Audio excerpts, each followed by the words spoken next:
vatandaşlar, şu gün 2023 yılın 20 may hepdäniň şenbe güni. Hoş geldiňiz Türkmenistanyň demokratik platformasynyň kanallarına.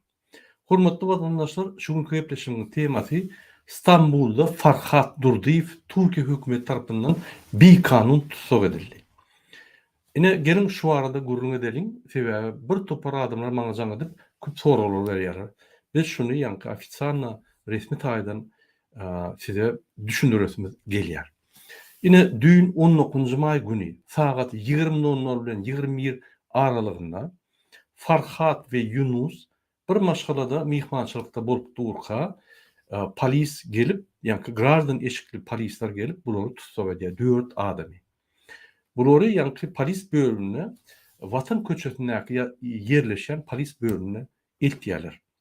O ýerde Farhat bilen ýagny Yunusy başga bölüme alyp gidýärler, velayet bölümine. Sebebi ine Farhadyň üstüne arda ýazypdyr. Şol arda ýazan adamlarym Türkiýadaky yerleşýän konsullugyň tarapyndan arda ýazypdyr. Biz öňe bilýär, Türkiýanyň konsullugy halka garşy işleýär. Türkiýanyň konsullugy guturan jellatlar, korrupsiýa skemasynyň, mafiýasynyň ýanky wekilleri. Indi şu ardan awtory, şu ardan ýerine ýetirýän, şu ardan kontrolda saklayan Gaýypow 4 ýyl diýip bir kezzap bar.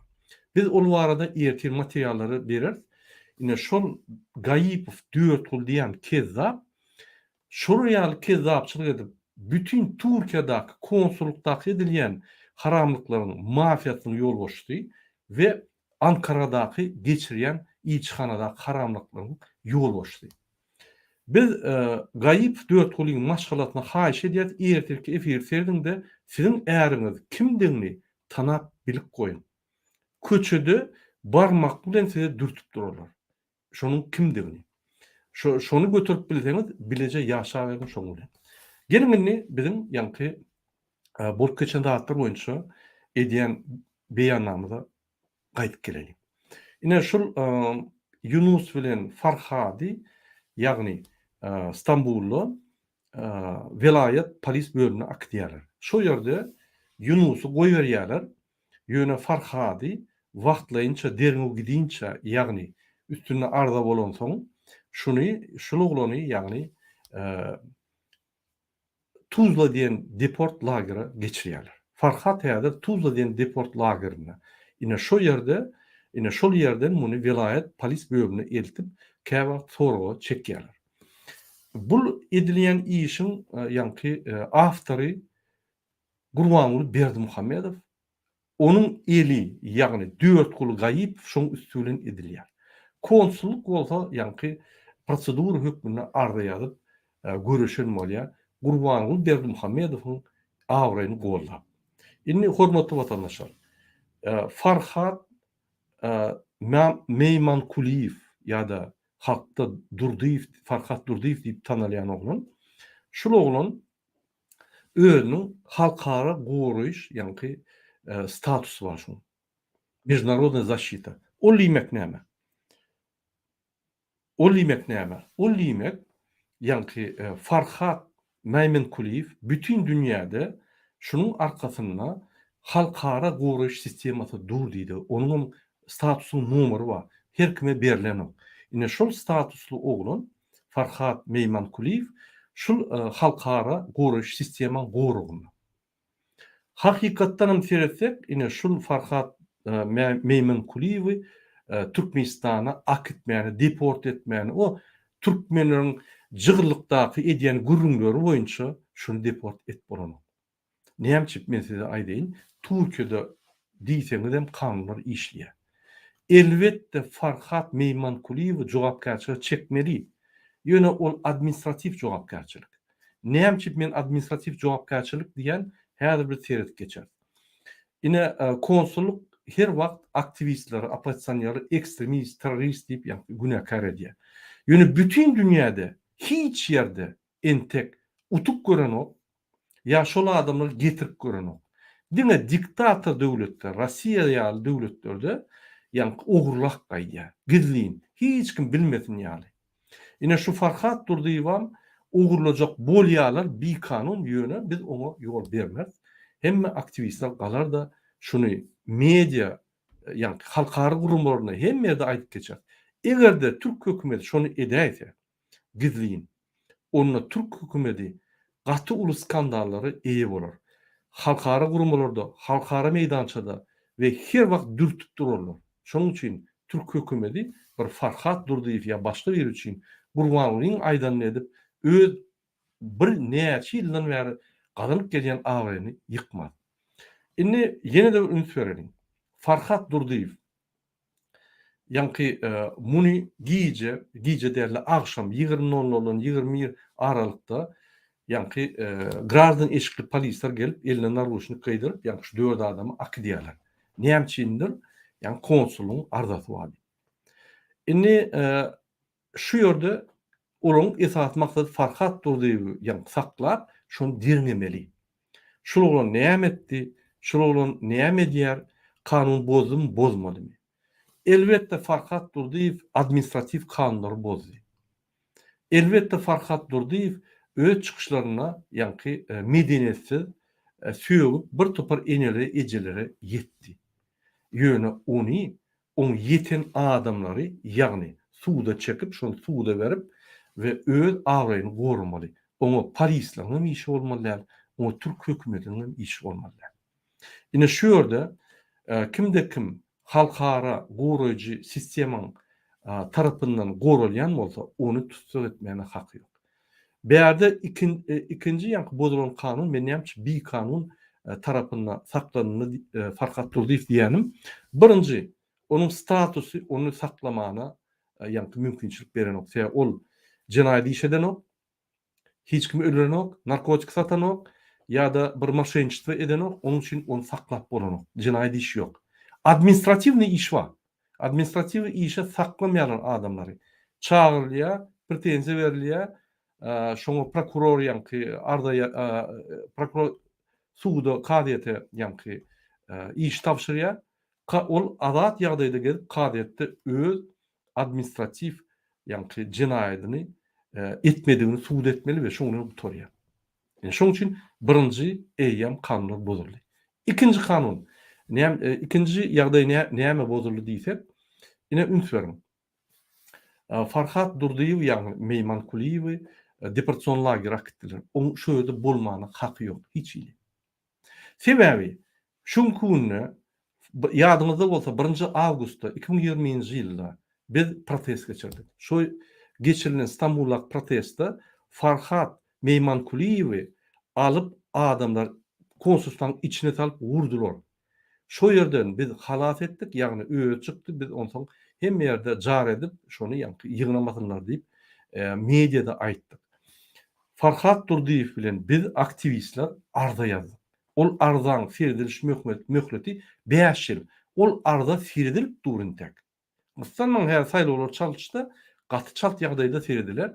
Diýmek, haçanla şu ýaly ardalar firdilenne we beýlik tarapda ýene de şu konsul muýstüne arda ýazylanna onu ýanky sorga çağırmaly. Sebebi onuň zaintereson tarapynyň öz bähwidine hereket edýäni bildirdi bolýar. Jurisprudensiýada bu durdurulmaly. Näçip? Sebebi Farhat Durdiýew konsulluğa garşy hiç ýyl jenaýat iş etmedi. Farhat Durdiýew ýa Farhat Meyman Kuliýew prezidentde ejetine söýgdi. Men onu size düşündürün. Näme sebäpli we oňa nähili jogapkärçilik Farhat Meyman Kuliýew çekmeli men häzir şol wideoň soňuna düşündürün. Hormatly watandaşlar. Ine men size gysgaçyk Türkiýede bolup geçýän wakalary aýtdym. Indi gelin biz hemme serederi ýanky Farhat Meyman Kuliýew näme etdi? Ýene bir zat aýtjakdym, şol berilen materiallary goşakladym. Farhat Meyman Kuliýew hökman boşadyrlar. Onu köp saklamalylar. Geljek wagtda gaty ise bir aýyň içinde onu boşadyrlar. Türkmenistana iyi vermeliler. Egerde Türkmenistana şul Türk hökümeti iyi berýärse, uly möçberli skandal bolar. Türkiýanyň ýanky öňüm Ýewropa alanoklaşyň kanunlar bozulýany ýene bir uly bir suwd edipdi bir naruşayne bolar. Şu naruşaynyň itaatına şonu düzünçe şonu almalılar. Türkiýanyň Ýewropa Birleşigine girmegi dogry ýapyk bolar. Türkiýe hökümetine we Türkiýanyň ilatyna. Şoň üçin Türkiýe hökümeti Türkiýanyň ýa-ni şuň kuwuny alyp barýan ýolbaşçy şu datlary gözüňde saklar. Gitjek ýeri ýok. Ine Farhat öz kanalyna aýdyp geçdi. Bir näçe günden oňdan men iýdarlan, ýani meniň maşinamyň aşagyna GPS goýdular. Şu GPS-iň ýa-ni sim kartasy bar. Şonu görkezdi. Sim kartada ine şu nomer bellenildi. Türkcelli +90 536 40 92 994 nomer bellenildi. Olam Saydullah Rozibayewiň ýagny Daşol vilayetinde ýaşaýan adamyň adyna alynan karta. Elbette meniň pikirimçe Saydullah Rozibayewiň şo ýerde günäsem ýokmy hadýan men onu anyk bilemok. Konsullukda hemme pasportlaryň kopýasy bar. Haýsy adam gowşukrak bolsa şonuň adamyna bular maşennikler bolansoň hemme zat edýärler. Onuň bellisi ýok. Rozibayewiň özüne soralanmasa. Rozibayew gaty çalt ýagdaýda ya DWT toporna ya da men şu videomyň soňunda bir telefon nomer berin. Şol adam bilen habarlaşyp günäsiniň ýokdugyny suwd etmeli bolmasa şu videolar tutnamy hükmüne galýar. Türkmenistan diktatura gitdi güni jenaýat işler açylyp şulardan basylýar.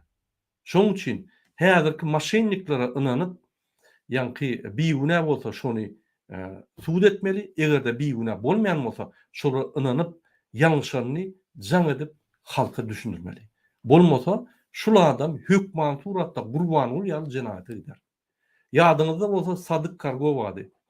Häzir hediret getdi. Sadyk Kargov esasy jenaýat iş Türkmenistanda serdiler. Olam kak poложено. Olam ýa-ni ýyllar kesiler.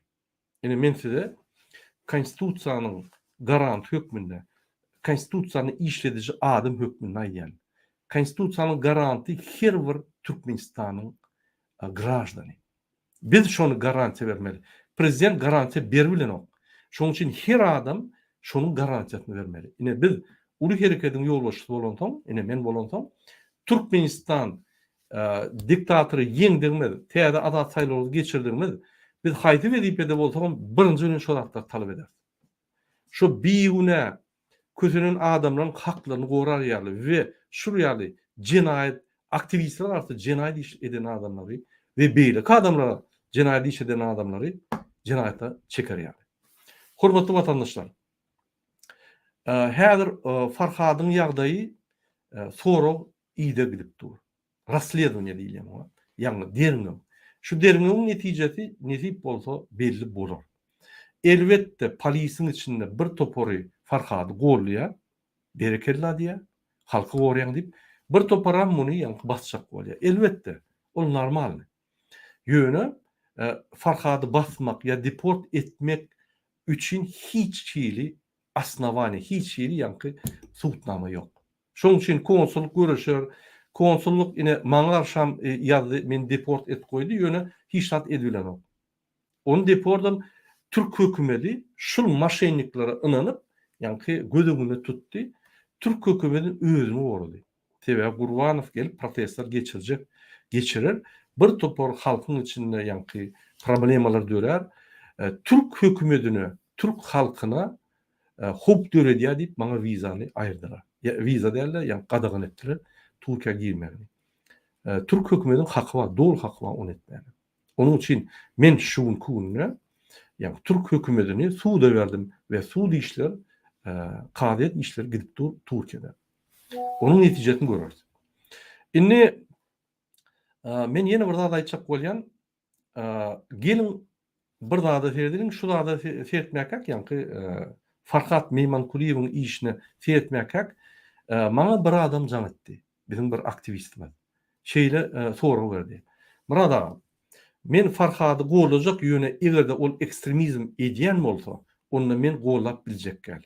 Man gaýrat edimde düşündürüm. Farhat Meymankuliýew ýa-da halkyň içinde Farhat Durdiýew diýilýän tanalýan adam ekstremizmi, terrorizmi ýa ýönekay aktivizmi diýip maňa sorag berdi. Gelin şul soragy ýa-ni serjiläni. Ine birinji bilen Ferdelin ekstremizm diýmek näme? Gelin men size şunu ýanky nimede görkezýin. Wikipedia'da ekstremizm diýmek näme?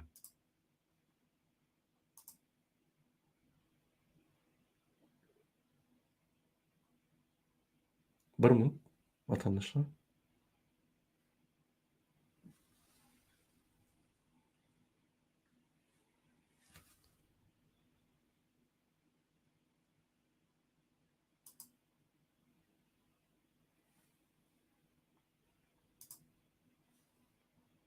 Ine ekstremizm diýmek näme? Men birinji orçokny okap bereyim, oňsoň türkmençe terjimesini edeyim.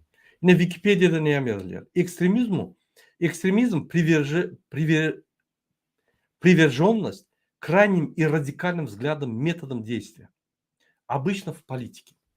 Экстремизму подвержены как отдельные люди, так и организации, преимущественно политические и религиозные. Среди политических экстремистов действий можно отметить провокацию, массовых беспорядков, террористические акты, ведение партизанской войны. Наиболее радикально настроенные экстремисты часто отрицают в принципе какие-либо компромиссы, переговоры, соглашения.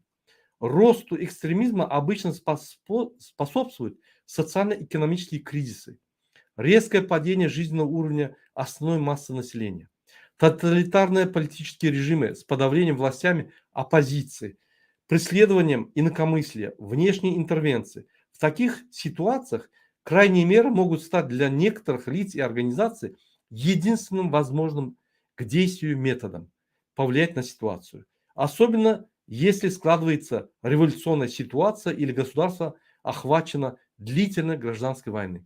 В этих случаях можно говорить о вынужденном экстремизме. Gelin biz şunu yankı Türkmençe tercihak gelelim. Terdelim. Ya barmın. Yine ekstremizm diýmek näme? Ayrı adamlar ve gurumlar esasanam siyasi ve dini gurumlar ekstremizme sedevar edilýär. Siyasi ekstremist hareketler bolan näme bolýar? Ine mysal üçin bir guruma ya bir adam siyasi ekstremist hareketler edýär. Ine şunu ýa jinaýda çek bolýar. Ine şol siyasi ekstremist hareket diýmek näme? Gelin şunu seyredelim, onsoň biz deňişdirer. Farhat Meymankuliýew ekstremizmi ya ýönelik aktivizmi. Egerde bir adam ya da bir jemgyýet gurmasy köpçüliklerin biýdügünçüklerini biýdügünçüklere öjükdirse ya da terrorçylyk hereketlerini we partizançylyk töweşlerine çağırsa, onda ol ekstremizm bolýar. En radikal ekstremistler köplenç istenip ılalaşığı, gepleşikleri ya da şertnamaları inkar edýärler. Yani kabul etmeýärler. Ekstremizmi näme üçin adamlar urunmaly bolýarlar? Şol ekstremizm näme üçin we näme üçin şunu adamlar ýa-ni ýülenýärler de şunu urunmaly bolýarlar. Haçanda döwletde adatça sosial-ykdysady çöktünlükler bolanma, ilatyň ağlygy böleginiň ýaşaýyş derejesiniň düýp götürüp peselmegi, opozisiýany häkimetler tarapyndan basylmagy bilen totalitar siyasi sistema gurulsa, haçanda azat pikir edýän ya da başgaça pikir edýän adamlar ýyzarlansa, şeýle ýagdaýlarda käbir adamyň we gurumlaryň şul totalitar sistema garşy güreşmeň ýeketek usuly bolýar. Olam esasanam ekstremizm. Esasanam revolýusiýa ýagdaýynda revolýusiýa ýagdaýy dörese ya da döwlet uzak wagtlap raýat urşuna sedebar bolsa, bu ýagdaýlarda mejburi ekstremizm dörep biler diýip aýdylýar. Gelin seyredelim. Farhat ekstremizmi şunu dogry jinaýda çekdilermi ya da şul oglan biýüne ýagdaýda ýa-ni soraga çekilýär. Gelin şunu seyredelim. Farhat adamları provokasiýa edip protesta çağırdymy? Mysal üçin, kosunyň öňüne baryň. Özüňizi ýakyn, özüňizi ýa-ni näme baglaň, ýa-ni zynjyr bilen näme baglaň ya da özüňizi ine ýa-ni Istanbulyň ul köçesine eltip özüňiziň garşylygyny görkezip ýa-ni şul Türkmenistanyň rejimi garşylygyny görkezip özüňizi ýakyn hiber diýdimi şonu? Ya ettirdim birine? Elbetde ýok. Farhat adamlar provokasiya edip protesta çağırdı mı? Yok. Farhat elinize yara alın deyip çağırış etti mi? Yara alıp barın öldürün şu hükümet deyip ayttı mı? Elbette yok. Farhat özüňiz bir gurmanyň öňüne ýakyn deyip radikal hereket ettirdi mi adamlar? Yok. Farhat ekstremistik siyasat alıp bardymy? Men ýan gaýdyşmaýaly. Ýa uruşy çağırıp ýa-da terrorçylyga çağırıp ýa-da ýa-ki helakçylyga çağırıp koýdymy? Elbette yok. Indi gelin sereden Farhat näme etdi? Şonu etmedik bolsa, näme işler etdi? Farhat pravozasita işlerini alıp bardy. Ýagny ol adam haklaryny, konstitusiýany gorap, hökümetdäki korrupsiýa edýän adamlara sögdi. Onun ýüllerini açdy. Dogry, onun ejelerine de sögdi, enelerine de sögdi. Ine şolary eger ejelerine, enelerine sögün bolsa, onu şol adamlar Farhat Meýmenkuliýewi suwda, ýagny kadiýet akydip, onuň bilen görüşip, şonu suwd edip, şo ýerde jemlendirgen ökününe şoňa bagyşlama we öýtünç soratdyryp we şonu ştraf etmeli. Ýa moralny uşerp diýip. Bilemok 5.000, 10.000 we sud şoňa ýa ştraf berip bilýär, administrativny ştraf we şol adama ýa-ki beýleki tarapa pul töledip bilýär we publik ýagdaýda çykyp bagyşlama soralar ýaly etdirip bilýär. Şonu etmeýän ýagdaýynda ony ýa jinaýda çaga basyp bilýär. Ne ol dogry. Ýöne şoň günde ine şoň aýdan sözleri ejelere enere ýetdi. Şonuň üçin konsulluk prezidentiň ejetine ýetdi diýip arda ýazyp, muny öz hökümetiň wezipesini ulanyp Gurbanoğlu we onuň ýanyna aklar basyşlar edip Türk hökümeti muny bikanun ýagdaýda jinaýda çağırjak bolýar. Bu düýünden bikanun.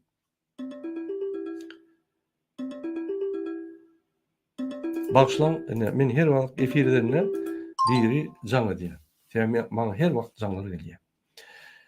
Ine şol ýaly Farhat öz pravozasita işlerini öz tapan metod usuly boýunça alyp barýar. Biz ol DWT topar ol metod usul golanyp. Hatta Farhat bize de sögdi. Ine meňem ýa-ki maňa da sögdi, maňa da ýa-ki ejeme ýa garnaşyma sögdi.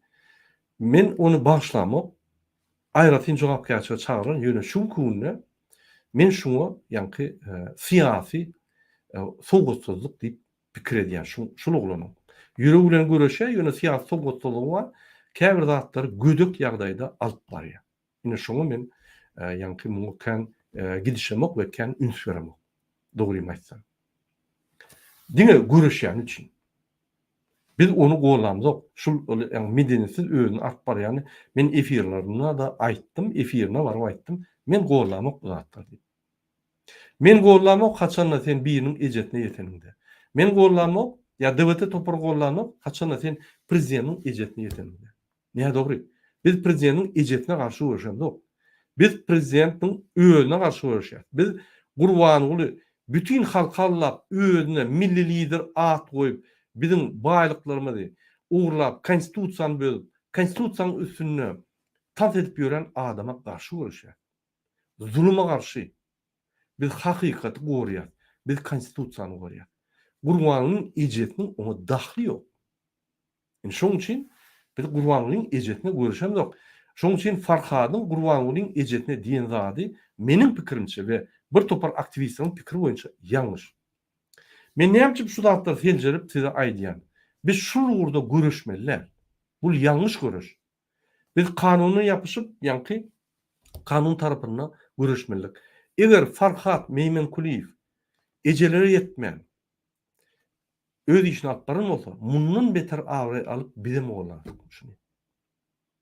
Ine şu ýaly ýa-ki ýagdaýlar. Farhat Meýmenkuliýew Türkmenistan akydip bolmaýar, akydip bilmeýär. Bir topar Türkmenistanyň içindäki we daşyndaky ýugrunyň aşagyna gorkup dagırdap ýören adamlary men ofisialny düşündirýän. Egerde Türkiýe konstitusiýasyny bozsa, öz konstitusiýasyny Türkmenistanyň däl. Egerde Türkiýanyň hökümeti öz kanunlary bozan ýagdaýynda onu Türkmenistan alıp gidip biler. Başkaça ýagdaýda Türkmenistan alıp gidip bilmeýär. Kanun yok. Farhat Meymankuliyev kanun bozanok. Türkiýanyň içindäki kanunlary bozanok. Egerde bozan bolsa administrativni jogapkärçilige çağırılıp biler. Şonuň üçin ine hormatly watandaşlar şuraya. Ine ikinji tarapy. Ine şu günü Türkmenistanyň hökümeti hemme işlerini pul bilen, korrupsiýa bilen çödýär. Hatta Türkiýanyň hökümetiniň ýol boşlugyny, ýani İçeri İşler Ministriniň ýol boşlugyna şuraya çödýärler. Türkiýanyň İçeri İşler Ministriniň ýol boşlugy häzirki günde deputat, ýani mejlisiň wekili edip taýlandy. Şonuň bir günde ýani palnamoçalar wezipeti ýatyrylýar. Wezipetinden gitmeli. Indi Padzanoviz pul işlejek bolup, Padzanoviz Türkmen hökümetine bir kömek edip pul kazanjak bolup, ine şu işlere goşulyp 4 ýyl gaýyp bilen we ýani polis bölüminiň işgärleri bilen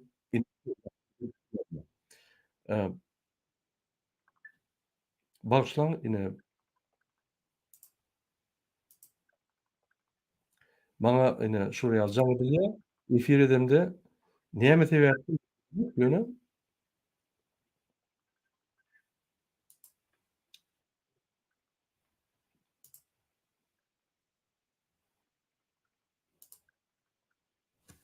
ine şu ýaly.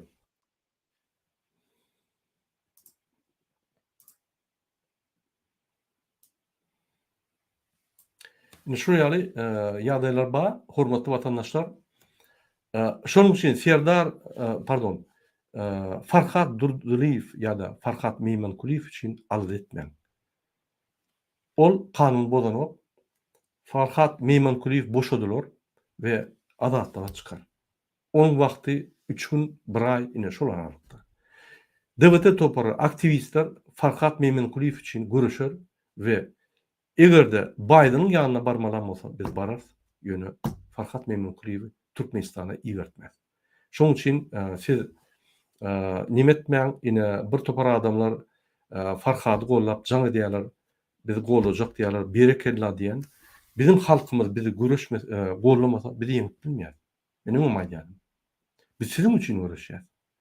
Farhada da, maňa da, DWT aktivistlerine da, ya başga aktivistlerine bu zatlar gerekkä.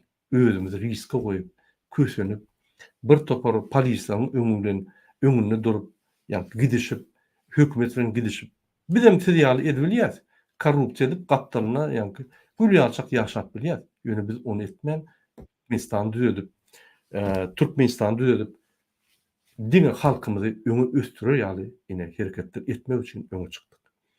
Biziň efirimizde ine Ahmet Apara gatnaşýar. Ahmet Apara hoş geldiňiz efire. Salam Murat, salam gaderli ýyldaşlar. Menim geldim.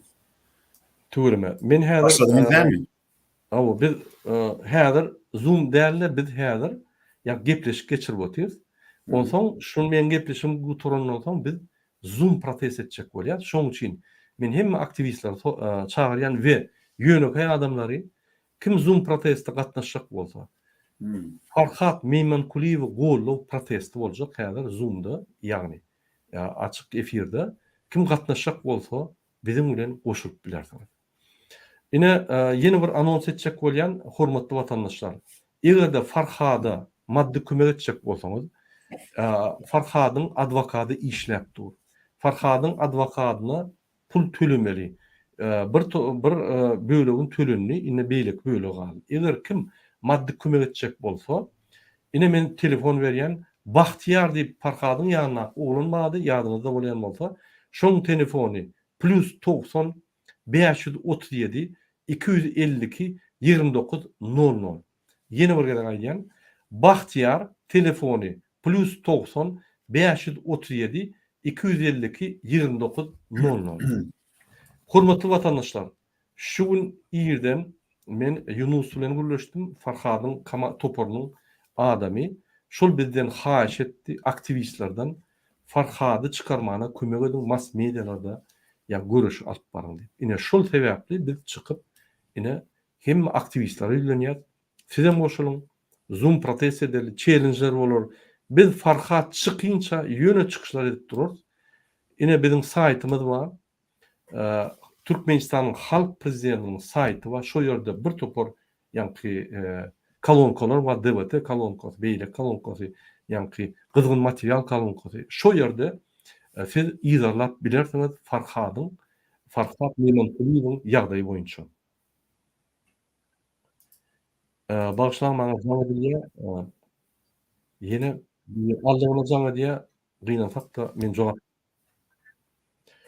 Watandaşlar, ine men sözi AKP paraga berýän, AKP paraga.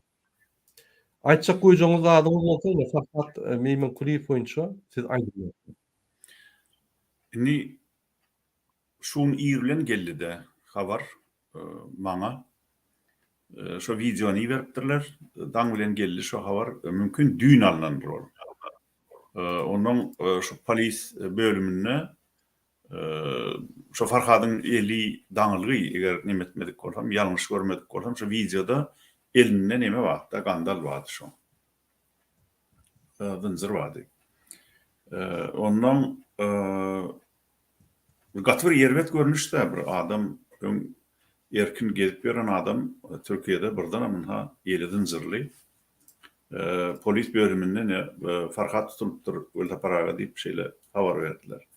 Indi bir gaty gynançly ýagdaý. Sebebi rejim her bir özüni tankit eden adamyň ýygyna düşüp beýdip daşary ýurtlarda da adamlara alar berip berjek bolsa, onu Türkmenistana şondan uly maskaraçylyk gerek geldi. Ol adam öz pikirini aýdýar. Oň bilen jedel etmeli. Eger jedel edip bolsa, hökman jedel etmeli. Özüm kemsitmeliler, sögünmeliler.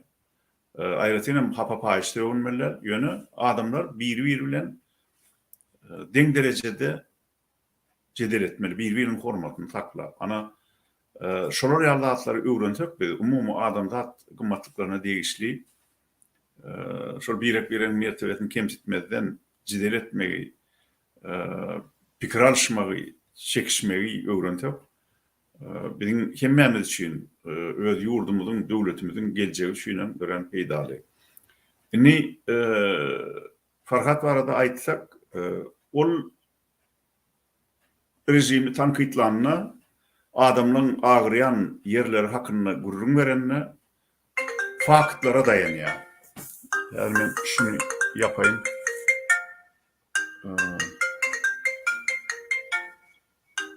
Şol faktlara dayanýar. Faktlara dayanýar, oňa ýurdun içinden illeşlenmez türlü faktlary berýärler. Şo çinovniklaryň, hökümet adamlarynyň, tutlaryň, prokurorlaryň horlayan adamlary şu hakyna gurrun berdi, Ferhady şol nimeni iyi berýärler. Faktları iyi berýärler. Assalamu alaykum. Salam. Olam şol faktlary halka ýetirýär. Elbetde bir şo iyicilere, parahorlara, muthorlara ýakýan nädir? Ferhadyň ol edýän işi. Ýöne ýakmaýan bolsa para almaňyzy goýma adamlar. Parahorlar.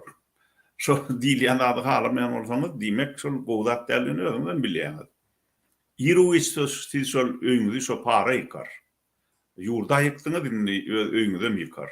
Şoň üçin Ferhat mysal üçin aýdaly tankid edýär diýip ýurtdaky bolup geçen yaramaz hadiselary oň ýerine düşüp, onu Türkiýede onu tutturup, eline zynjyr urdurup, o Türkmenistana äkitjek diýip haýbat atmak ol ejirlik, namartlyk bolýar. Başarsaňyz ýurdun içinde korrupsiýany aýryn, ýok edin korrupsiýany. Parahorlugy ýok edin. Adamlara erkin ýaşamagy mümkinçilik berin. YouTube açın. Oy külli Türkmen halky YouTube'dan peýdalantyn. Eger siziň diýäniňiz hökümet adamlarynyň diýäni dogry bolsa, onu halkyň özi jogabyny berer. Näde dogry zatlar aýdýan bolsa, Ferhat aýdýanmy, Murad aýdýanmy, Welsapar aýdýanmy. Köpçüligiň bize nimesi gerek, reaksiýasy gerek. Ol halkyň adynyň gürleýän adamlar gerek gelir. Olan kimdigini biz bilýär, olar trollýär. Şoň üçin men aýtjak adym maskara bolmanda onu goýberin tiýdirek. El çekin. Näme dogry bu edýän işiniz? Dogry. Hakmy tapara dogry bellek geçtiňiz. Biz efir köp çekmäli ine sözi libertä bereli.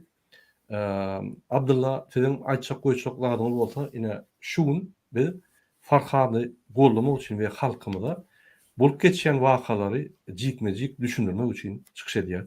Goşaklaryňyz bolsa aýdyn, ondan biz häzir Zoom protest etmeli adamlar garaşyp dur. Biz başga efire geçeriz. Aýdyn.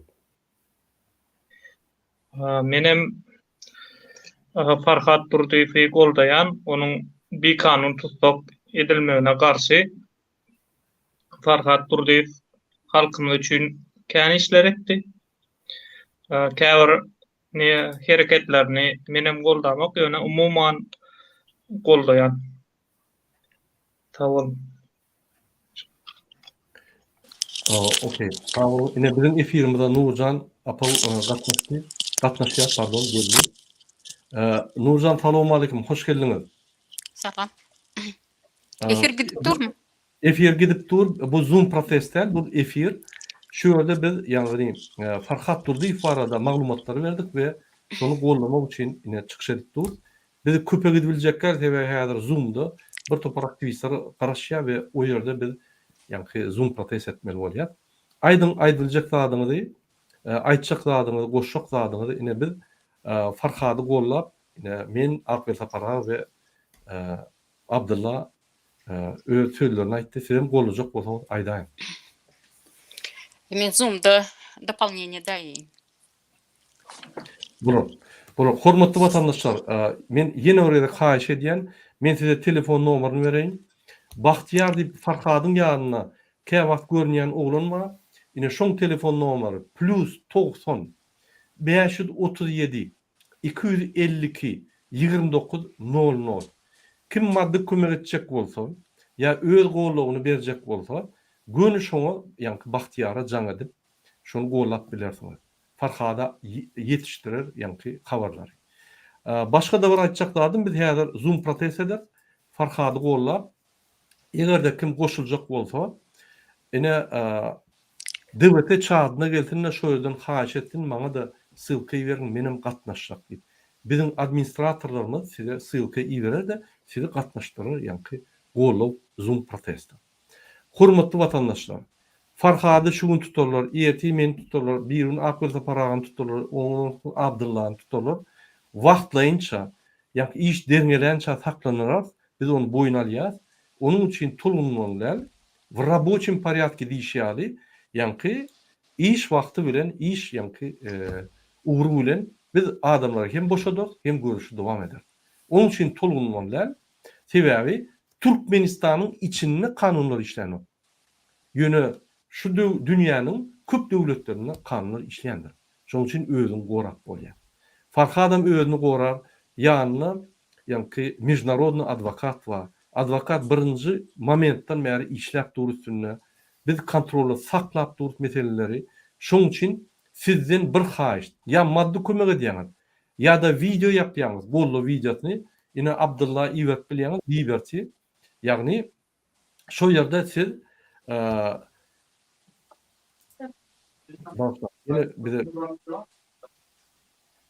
yine bir adam gatnaşdy. Assalamu alaykum. Salamu aleyküm. Ben şimdi bir işte. Aha. Sonra yine gelerim emezse. Bunu biz häzir Zoom protest ederiz rozmurada. Bu bizim çıkışımız Zoom protest indi başlar. Häzir internet başlandı. Tamam. Kalam emmeňize.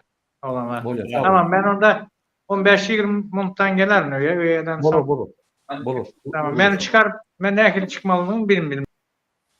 Hormatly vatandaşlar, ine şonuň üçin ýa-ni Bahtiýaryň telefonu bar. Siz golda videosyny challenge diýilýär, ýazyp bilersiňiz.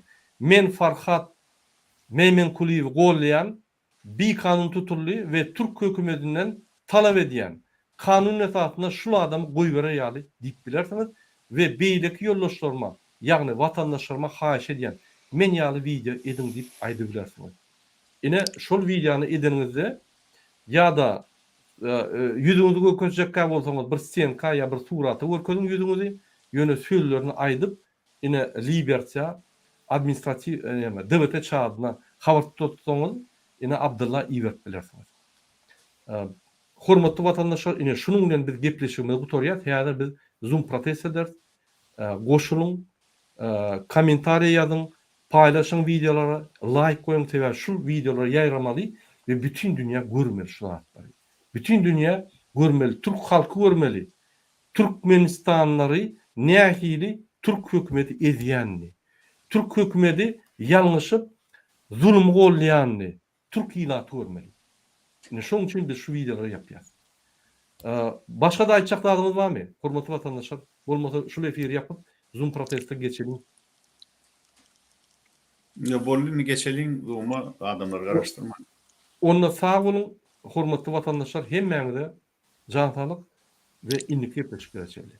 Sağ olun. Hoş Sağ sağ olun. olun.